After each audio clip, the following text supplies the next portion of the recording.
I think I'm saying that we struggle all our lives to answer it. But it's the struggle that is important. That's what helps us to define our place in the universe.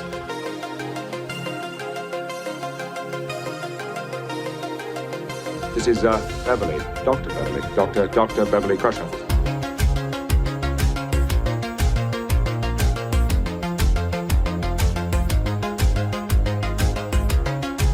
Look where we are. Here, all of us, in this moment. So let's do what we spent our entire lives learning to be great at.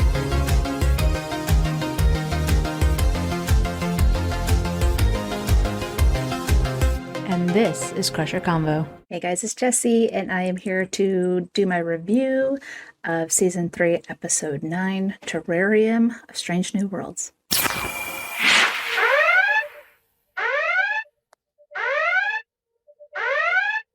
As always, if you have not seen this episode, please turn back now because there will be spoilers. Spoilers!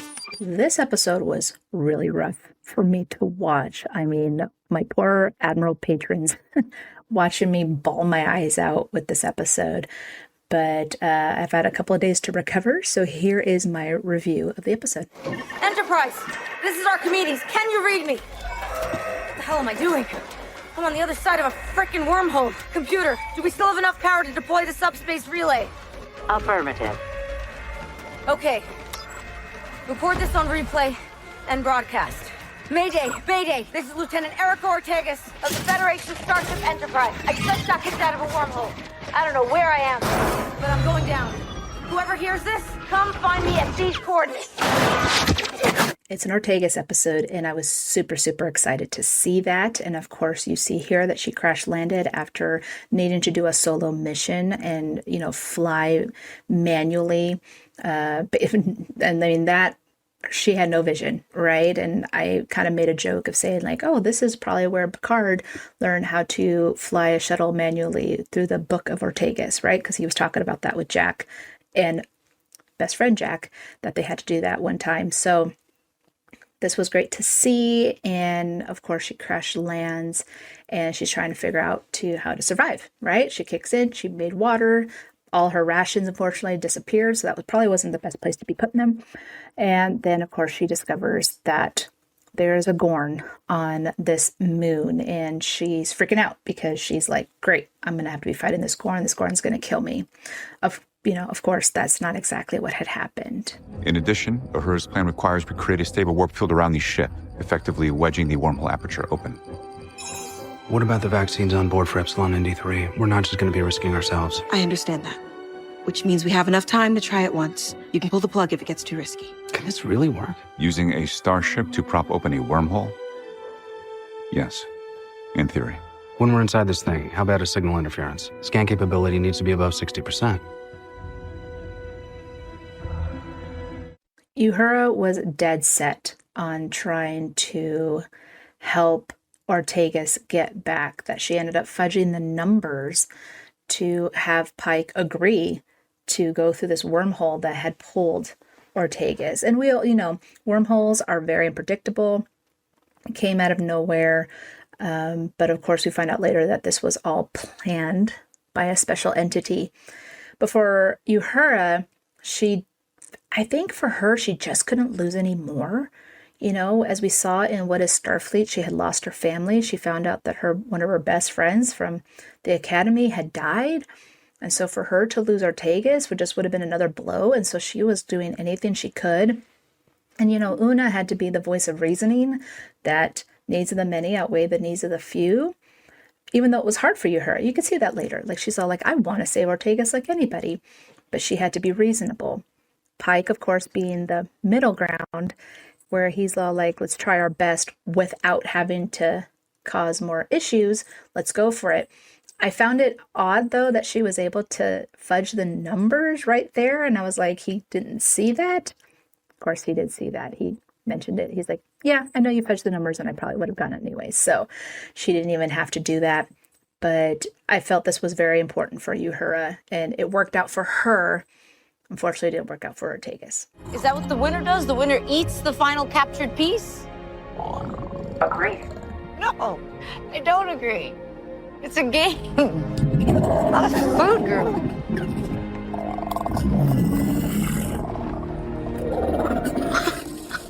All right. Don't get your scales in an uproar.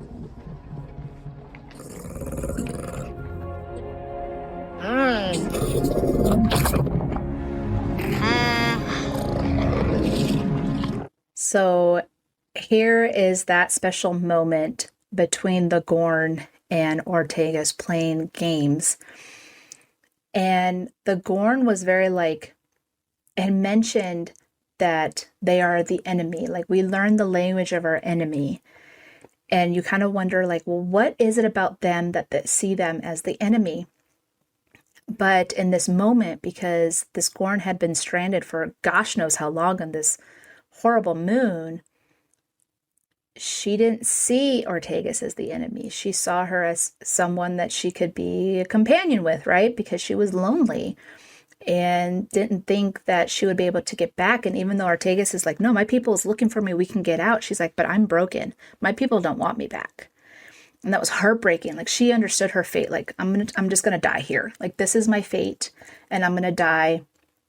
And even in this moment where they're playing the game and Ortegas pretends to swallow the bone, because that's part of her culture, the Gorn was so happy, like, oh, she did that for me, And I knew, I even mentioned it in the middle. I was like, this Gorn's going to die. She's going to sacrifice herself. Something's going to happen and this Gorn's going to die. I was not expecting, though, how she did die. And I'll talk a little bit more about that later. But it was special in this moment where Ortegas could look past what she went through with the Gorn and see that this is just another intelligent species that we might just be incorrect about. We might be misunderstood about. And she needed the Gorn to help her, and the Gorn needed her, and they worked together beautifully. And that's just the tragedy of the story is that friendship that just didn't get to last. Why did you do this to us? Curiosity. Curiosity. Human and Gorn. Two barbaric species, each determined to destroy the other.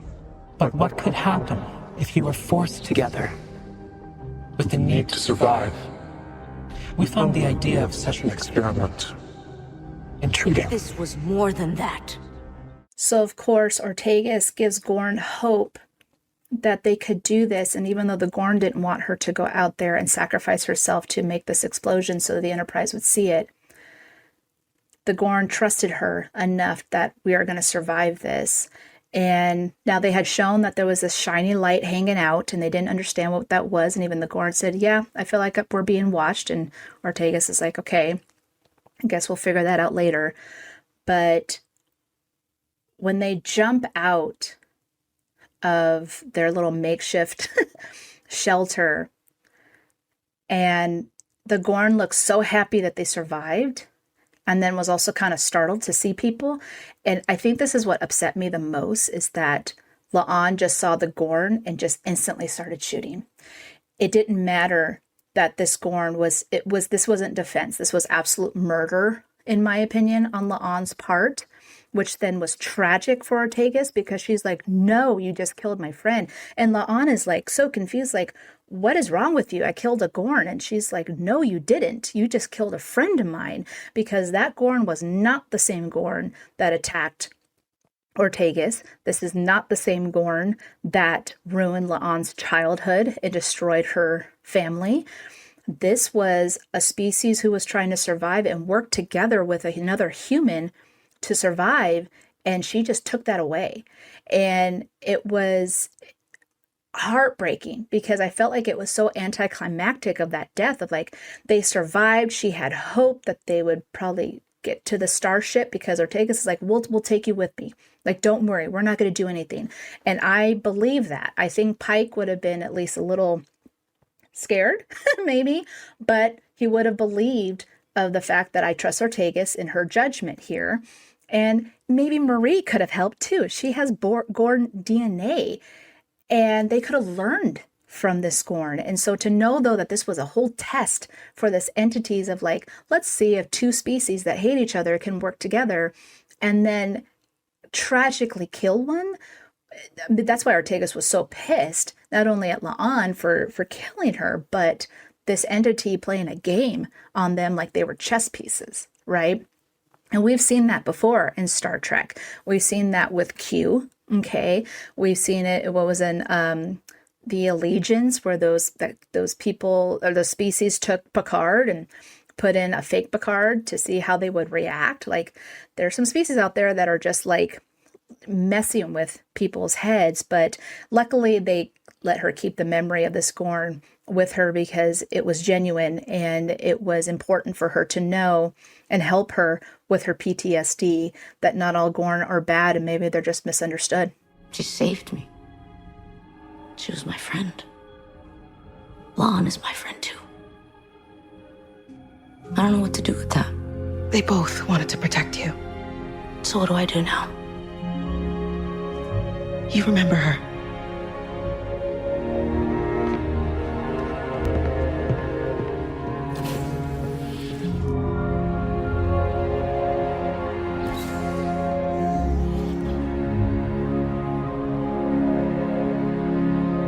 Oh, so this scene with Uhura is so special because Ortegas knew what Uhura did to get her back, and Uhura knew of, like, you know, just at least small detail of just what Ortegas did to survive. And, you know, you can see that Ortegas is now split because she's all like, that Gorn saved my life. She's my friend. La'an's my friend too, and I don't know how to live with that. I hope they kind of do something about it in this last episode next week of just being like, where do they go forward from here? Because yes, La'an just does not see the Gorn as an intelligent species. She just sees them as monsters, right? So no matter what, they are horrible creatures and they all deserve to die. But this particular one didn't. And I think that, I hope, resonates with La'an of like, don't just shoot first and ask questions later. And for Ortegas, who had to do the unthinkable to survive, she was helped by this Gorn. And so it's a nice little shift in that aspect that we can kind of see the Gorn in a different light. Now, this female Gorn is a badass Gorn because, you know, as we know, when they're little babies and they fight for dominance and as they get older, whoever survives ends up being intelligent. And she was proof of that because she was surviving on this moon, again, for gosh knows how long. And it was all a game to those entities because they're the ones that opened the wormhole to pull them in. And so they, you know, started this little game with them. But again, it was just so tragic. And I loved how Ortegas honored her by still having that piece of bone next to her brother's photo. But man, I lost it. I was bawling my eyes out. I couldn't control my emotions. Like I said, it's taken me the last couple of days just to, you know, recover. And as much as I love this Ortegas episode, I think this is like the top-notch episode of the season. It'll be definitely hard to rewatch because of how tragic it was. Little mad at La'an. Hope they can address it in the next episode and see how it goes. But yeah, it was definitely hard to see that Gorn did not get the chance to be among the humans and learn that they aren't the enemy. So guys, what did you think of the episode? Comment below. If you haven't already, please like and subscribe to my YouTube channel. And I think I'm going to have to go all out and give this a 5 out of 5 friendships. Okay, so yeah, this again, top notch. This was a great Ortegas episode. This was perfect for Melissa. She got to really, you know, for a bottle episode for her, she really got to dig deep into this character and everything that she's gone through these last 3 seasons. So I truly, truly enjoyed it a lot. Again, it was emotionally impactful. And, you know, we've seen some of like this before. I know a lot of people have been mentioning Enemy Mine, but I definitely had like Project Hail Mary a little bit. It's a little different, but kind of the same story. But yeah, I definitely enjoyed it. So yeah, let me know what you guys thought. And for next time, live long and prosper. Crusher out.